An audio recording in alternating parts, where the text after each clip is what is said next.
اهلا وسهلا بيكم، ازيكم؟ النهارده هنتكلم على بند مهم جدا في بنود التشطيبات وهو بند الكهرباء. بند الكهرباء من الحاجات المهمه جدا اللي لازم ناخد بالنا من كل حاجه فيها. بنبدا بند الكهرباء طبعا حسب التقسيم بتاعنا وحسب الخدمات بتاعتنا اللي بنقدر نوفرها في الغرفه. بنبدا بتكسير الحوائط وبنبدا نحط العلب الماجيك زي ما انتم شايفين كده، ومن خلالها بنبدا نمدد المواسير بتاعتنا في الارض او في الحوائط عشان نعمل خدمات لبقيه الغرفه.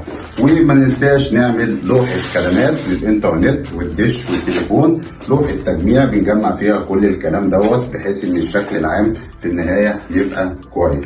وبعد كده لازم نتاكد من جوده السلوك. السلوك دي حاجه مهمه جدا لازم نتاكد منها كويس ونشتريها من مكان معتمد. شكرا لكم.